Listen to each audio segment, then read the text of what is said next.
So this is my Cobb Greenspeed compliant, I guess, build. Stock turbo build, sorry. It's full bolt-on, but not to my likings. We have the IG version 3 TGVs. I don't know if you can see it right there. But we have that, the TGV upgrades. We have the IG fuel rails right here with the fuel lines pre-made. So I'll get to that. But we have the IG fuel pressure regulator.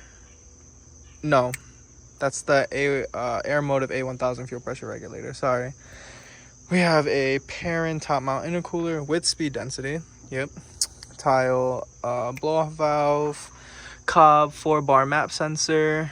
Kind of overkill for my setup, but I need it for future plans.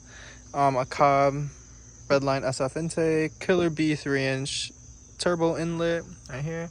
Got a turbo blanket right there with the oil lines. Torque Solution upgraded oil lines. Torque Solution upgraded oil lines over here. Yeah, you can't see it. Killer B AOS. I'll get to that later on too. But yeah, for a full bolt-on setup, it's not bad. It makes about, I think it's 350 to the wheels on pump.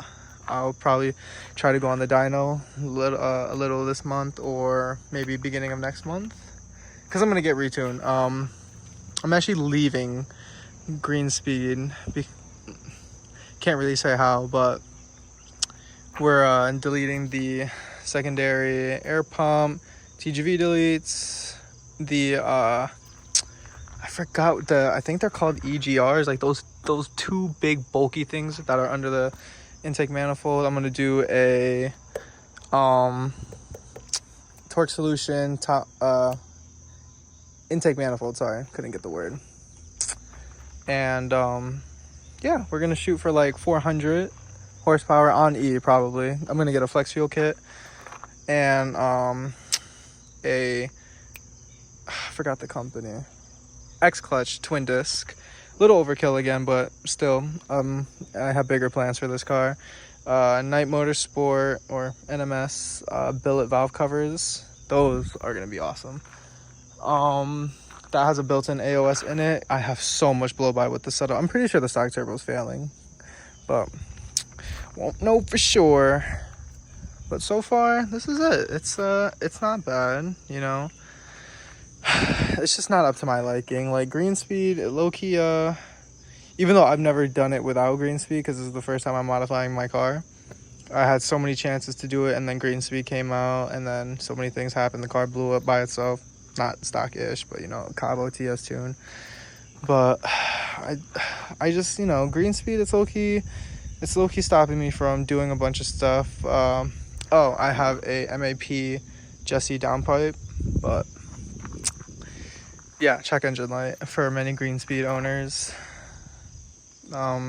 It's I don't know, $1,000 for a downpipe with a gesi. That's the brand name. It's not even like it's just a 300 cell high flow cat, so it's not even worth it in my opinion. Like $1,000, meh. But you know, you can say what you want, but Greenspeed, I'm gonna leave it behind. Probably go open source. The only thing that sucks is I love Cobb because you can monitor so many things. I mean, that's what gauges are for, but I want to know I want to know feedback knock, find knock, learn, all that. But I'll get more into that in a second. But with the setup, you know, I like staying OEM plus, you know, with the Perrin top mount. I don't really like front mounts just because, like, I know you can with a front mount, but, like, you know, this might get in the way. The actual funnel itself might get in the way. Like, I don't really see how it would go down here. I don't see anything. So, maybe for like a higher horsepower build, I'm trying to get like 600 wheel. I know people say 600 wheels impossible with a top mount, but like it's really not. I'm gonna redo the lines because like IG, like, sure, the pre-made lines are fine, sure, not up to like it was just so annoying. I wish I had like a tutorial on how I did all of this. Like, these are the version 3. This is all Greenspeed, by the way, so it was kind of a hassle. I got a hardwired AEM 340.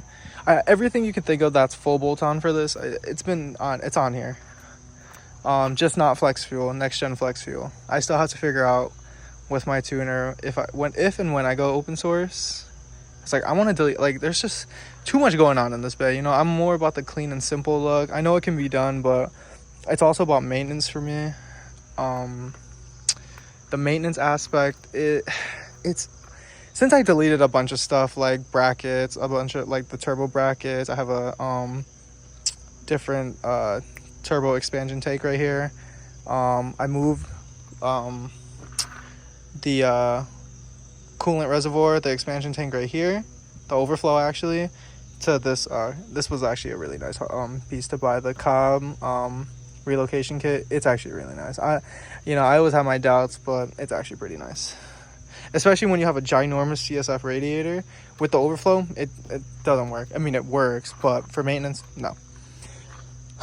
But to do all this maintenance stuff, like, I like to rip on the car, and it's a Subaru, you know. It's a factory type RA short block, so you can say what you want about it. It'll be reliable up until a certain point, and I would like to keep on doing constant maintenance just so it doesn't blow up.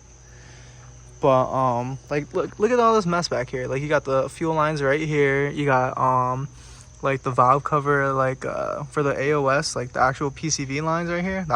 That goes to the AOS. This one is just like the crank, the positive crank case pressure, whatever. Like, it equally divides into there, so it comes up and then goes out, and then your AOS catches it.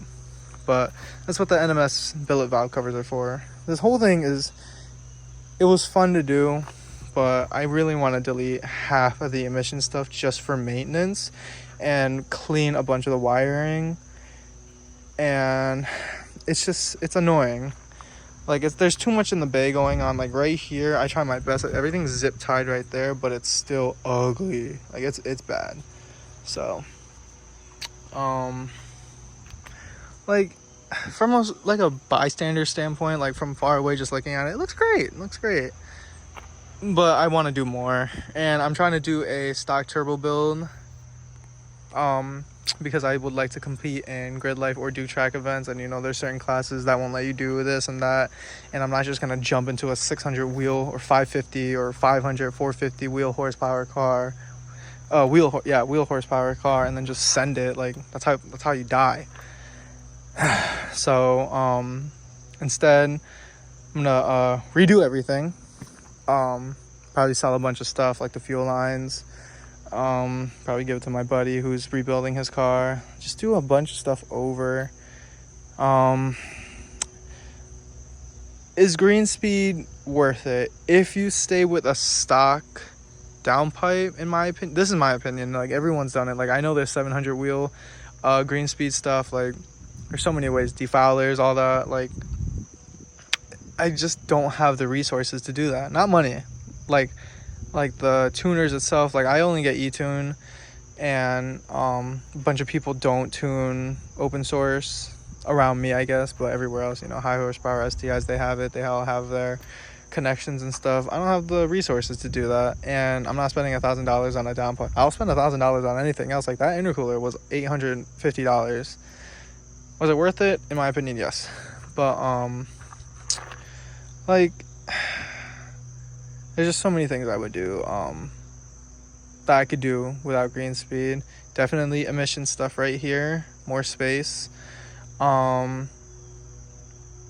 mean, I guess that's it. I guess the downpipe's fine once you get rid of the check engine. I'll have my drive modes back. But back to the build. IET temps are actually pretty cold. Like, especially when driving. I deleted the actual air, like the air guide from the hood, because I don't know if you can see it, but it was only hitting right here. So it was just like only hit this section. When you delete the whole thing, it hits this area more. It hits this area, but like the air's still going and touching the entire intercooler. And the IET temps are even colder than with the scoop. I went speed density with the stock top mount, which is doable. You can do that. But I accidentally punctured it, so that's why I was like, let me just get a upgraded Perrin one. But IT temps right now, it's I think it's the end of fall. I mean the end of summer, sorry. I think. Is it? Yeah, we're in fall right now. So it's still like 80, you know, global warming. It's still 80 right now. It's 77 right now. So if I were to go to drive, it would be like 60 degrees, like actual air intake temps, while it's 70 outside, especially with the cold air going like through the hood scoop. I mean, I also have vents as well. So, but yeah, I'm not gonna lie. This was an impulse buy. I'm not gonna lie. I actually have a MAP cold air intake, which starts from here and goes into the fender well. That was some pure cold air right there. I would do it before and after, but like, you know, Subaru, I'm not going to just change out the entire intake system again. I mean, it's just this, but I mean, it's nice, gets the job done-ish. Because like you're sucking air from down there to up here. Don't really know how effective that is. If you had like the I forgot what that funnel was called. I had it literally like 2 months ago, gave it to my friend. It's like this little snorkel that goes inside. I mean, I guess that was pretty nice, but at the same time, if you want like pure cold air for performance, I would just get the MAP one and just stick it down into the fender, but then you might suck up water, so take that with a grain of salt. The fuel rails, I mean, they work. They're definitely annoying.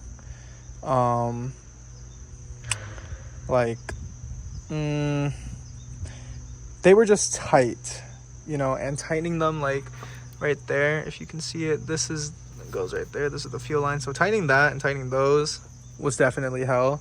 I think those are 6AN, pretty sure. The Aeromotive is also a 6AN. And then it goes to the actual stock fuel lines, the hard lines right here with push connects. Like, so it locks right here, and then you just, it has like the little female threads, male, 6AN right here. This is leaking. I mean, it's not, no, it's leaking. So I'm gonna get an actual electronic fuel gauge, fuel pressure gauge. The Cobb one, it's just gonna hook up to here, hooks up to the TGVs. I don't know yet. We'll see. Maybe I'm being dramatic, but it is nice because I just want to clean up the bay. Because having all this is too much, you know. But we'll see. And yeah. I don't really support IAG. I'm not gonna lie. I'm not like putting them on blast or anything. Like, their products are okay. The only products I have in here is just their fuel line kit and fuel rail kit. I am switching to the Torque Solution make your own fuel line kit, PTE hose, so I can actually like make them myself, so they're actually pretty. Yeah, like, don't get me wrong, the IAG ones are good for beginners, but at the same time not really, because they were pretty bad. Killer Bee AOS, in my opinion, looks way better. I'm sure the IAG performs better, but I know I live in New England, all right, specifically Connecticut. We get freezing temps here, like right below freezing or freezing point. It's like feels like -9 sometimes. I know hits like 2 degrees sometimes, but you don't need coolant for an AOS. And I don't mind doing extra work because, you know, like me personally, I like doing extra work just like because I know it's being done. IAG says you don't have to do maintenance, but you actually are supposed to do stuff when it comes to PCV lines with your AOS, because it's coolant warmed, right? It's warmed by coolant. You gotta think about it. If it's warmed by coolant, all it's doing is just keeping it to a stable temperature, right? And it quote unquote like gets rid of the water. If you actually read it closely, I wish I can give you actual temperature degrees. I forgot what water's boiling point is compared with oil, but if you just let the heat from the PCV system itself warm it up, it'll never clog or anything, because you're using actual heat from the engine itself instead of just coolant. And Killer Bee stands by that. I actually love their design, and it looks way better than the IAGs, in my opinion. The 3-port, yeah, it's just a standard electronic boost. I think it's AEM, but they're all the same. And yeah, I think my phone's running out of battery.